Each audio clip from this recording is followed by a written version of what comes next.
us more about this tweet. Now, this tweet has come in. This tweet has come in from Mallikarjun Kharge, who has said after Galvan, the country is facing the consequences of Modi ji giving a clean chit to China. That's the kind of statement coming in from Mallikarjun Kharge. Abhishek Kapoor. Shivangi, what we were discussing just before the line snapped was that the Chinese are up to it for quite some time, and not just with India, with every one of its neighbors. So along the 9-dash line, all the neighbors there, Vietnam, Indonesia, Taiwan, and in the South China Sea, then towards the east with Japan and the Hokkaido Islands, and then in the case of India, of course, in Arunachal and Ladakh. One would say, China calls itself China, we call it China.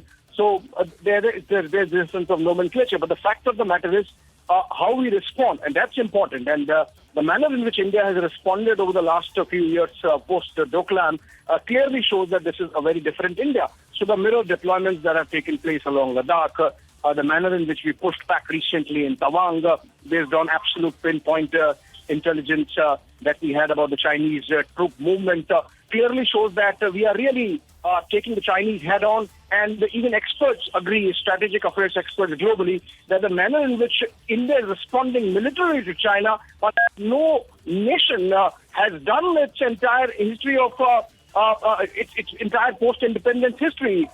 So I think in that sense, a lot of things are happening in terms of improving our border infrastructure, in terms of our response time whenever there is Chinese movement along any part of the border, be it towards the east in Arunachal or towards the west and north in Ladakh. So I think in that sense, a lot of things are happening, but then this is a regular Chinese irritant, and that is the reason why our External Affairs Minister says that India-China relationship is not normal and is not going to be normal till the time that these Chinese this Chinese conduct of provoking off and on does not stop. So I think messaging, so far as messaging is concerned, India is very clear, very upfront, very forthright about it. And if the Chinese are not really willing to listen, then obviously the world would respond in kind, and that's what exactly happening. So the kind of standing that a nation of China's power and wealth would ideally have, China does not have.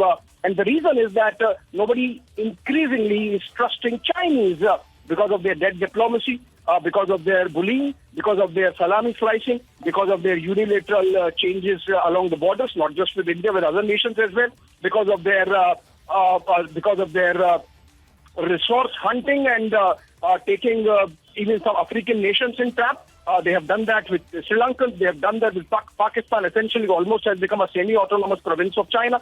And they have done that in Sri Lanka. They have done that now, including doing it with Myanmar. So I think the world sees it and is responding. It might take a while post-pandemic to really shift the supply chains, which were built over a period of 3 decades or so. But then Congress position really unfortunate given the kind of response we have given to the Chinese over the last few years. Right. Abhishek also being joined right now. Abhishek, we are being joined right now by Tom Vadakar of the BJP joining us on the phone line. Thank you for joining us here on Republic TV.